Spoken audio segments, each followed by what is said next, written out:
പൊന്നാനിയിലെ തകർന്ന ദേശീയപാത റോഡുകളുടെ പുനർനിർമ്മാണം ഈ മാസം 20-ന് ആരംഭിക്കുമെന്ന് അധികൃതരുടെ ഉറപ്പ് ലംഘിച്ചാൽ നിയമ നടപടിയുമായി മുന്നോട്ടു പോകുമെന്ന് നഗരസഭാ ചെയർമാന്റെ അധ്യക്ഷതയിൽ ചേർന്ന യോഗത്തിലാണ് തീരുമാനം. അമൃത് പദ്ധതിക്കായി വാട്ടർ അതോറിറ്റി വെട്ടിപ്പൊളിച്ചിട്ട പൊന്നാനി ചമ്രവട്ടം ജംഗ്ഷൻ മുതൽ ബസ് സ്റ്റാൻഡ് വരെയുള്ള റോഡിന്റെ റീടാറിംഗ് പ്രവൃത്തികൾ വൈകുന്നതിനെ തുടർന്നാണ് പൊന്നാനി നഗരസഭാ ചെയർമാൻ ഉദ്യോഗസ്ഥരുടെ യോഗം വിളിച്ചു ചേർത്തത്. ഈ മാസം 20 മുതൽ റോഡ് റീടാറിംഗ് ആരംഭിക്കാമെന്ന് NHPWD വിഭാഗം ഉറപ്പ് നൽകി. കൂടാതെ ഒക്ടോബർ 15-നകം തീരദേശ മേഖലയിൽ പദ്ധതിക്കായി പൊളിച്ച റോഡുകൾ ഗതാഗത യോഗ്യമാക്കാനും നവംബർ 15-നകം അമൃത് പദ്ധതി പ്രകാരമുള്ള ഗാർഹിക കുടിവെള്ള കണക്ഷൻ നൽകുന്ന പ്രവൃത്തികൾ പൂർത്തീകരിക്കാനും വാട്ടർ അതോറിറ്റിക്ക് നിർദ്ദേശം നൽകി.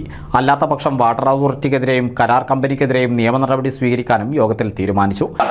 വാട്ടർ അതോറിറ്റിയുടെ അമൃത് പദ്ധതിയുടെ ജൽജീവൻ മിഷൻ പദ്ധതിയുടെ ലാഗിംഗ് ആണ് എന്നുള്ളതാണ് അവരെ സംബന്ധിച്ചിടത്തോളം പറഞ്ഞത്. അത് തന്നെയാണ് MLA എന്ന് വിളിച്ചു ചേർത്ത യോഗത്തിനും അവർ ഉന്നയിച്ചിട്ടുള്ളത്.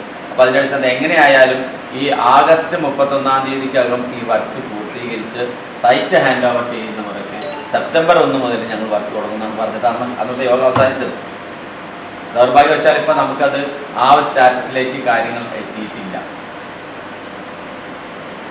ഇപ്പോഴും നമ്മളെ സംബന്ധിച്ച് കഴിഞ്ഞ ദിവസങ്ങളിൽ ഈ താലൂക്ക് ആശുപത്രിയുടെ മുന്നിലുണ്ടായിട്ടുള്ള അപകടങ്ങൾ നിരന്തരം ആളുകൾ വീണുകൊണ്ടിരിക്കുകയാണ്. അതുപോലെ തന്നെ തക്വ മസ്ജിദിനോട് ചേർന്നിട്ടുള്ള ആ കുണ്ടും കുഴിയാനും ആയി പറഞ്ഞത് ഇത് കാരണം നമുക്കിവിടെ പറയാം ഞങ്ങൾ വാട്ടർ അതോറിറ്റിക്കാരല്ല ഇതിന് കാരണം എന്ന് വേണമെങ്കിൽ പറയാം. പക്ഷേ ആ വാട്ടർ അതോറിറ്റിക്കാർക്ക് അതിന് നല്ല റോളുണ്ട്.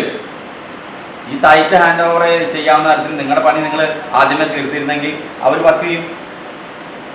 അതിനവർക്ക് പറ്റിയില്ല. അവർ പറയുന്നത് പറഞ്ഞാൽ ഈ വാട്ടർ അതോറിറ്റി കുഴിക്കേണ്ടത് ഞങ്ങൾ റോഡ് ചെയ്തതിനു ശേഷം ഇനി വീണ്ടും വെട്ടിപ്പിടിക്കാൻ പറ്റില്ല. വാട്ടർ അതോറിറ്റിക്കാർ ചെയ്യേണ്ട വർക്ക് സമയബന്ധിതമായി പൂർത്തീകരിക്കുന്ന കാര്യത്തിൽ വാട്ടർ അതോറിറ്റിക്കാരുടെ ഭാഗത്ത് വന്നിട്ടുള്ള എന്താ പറയുക ഏത് തരത്തിൽ നമ്മളതിന് പറയാം വളരെ അലസമായിട്ടുള്ള നിരുത്തരവാദപരമായിട്ടുള്ള സമീപനത്തിൻ്റെ ഭാഗമായിട്ടാണ് ദേശീയപാതയുടെ പുനർനവീകരണ പ്രവർത്തനങ്ങൾ നടക്കാത്തത് വാട്ടർ അതോറിറ്റിയുടെ നിരുത്തരവാദ സമീപനവും കരാർ കമ്പനിയുടെ അലസതയും മൂലമാണെന്ന യോഗത്തിൽ അഭിപ്രായമുയർന്നു. പൈപ്പ് ലൈനുകൾ സ്ഥാപിക്കുന്ന പ്രവൃത്തികൾ യഥാസമയം പൂർത്തീകരിച്ച് ദേശീയപാത വിഭാഗത്തിന് കൈമാറാത്തതാണ് അറ്റകുറ്റപ്പണികൾ വൈകാനിടയാക്കുന്നത്. റോഡ് തകർന്നത് മൂലം പാതയിൽ അപകടങ്ങളും നിത്യസംഭവമാണ്.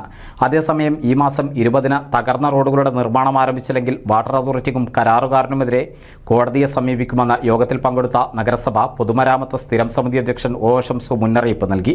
റോഡ് തകർച്ചയിൽ അപകടങ്ങൾ സംഭവിച്ചവർക്ക് നഷ്ടപരിഹാര തുക ഉൾപ്പെടെ ആവശ്യപ്പെട്ടുള്ള കേസ് രജിസ്റ്റർ ചെയ്യുമെന്ന് ഷംസു യോഗത്തിൽ പറഞ്ഞു.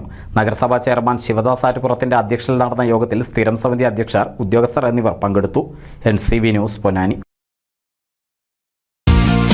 നൂതൻ ഫാൻസി ഓർണമെന്റ്സും cosmetic collection, new born baby ഐറ്റംസിന്റെ എക്സ്ക്ലൂസീവ് കൗണ്ടറുകളുമായി Kalpaka weddings സജ്ജമായിരിക്കുന്നു.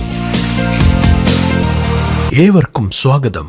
Kalpaka weddings, Pattambi road, Kunnamkulam.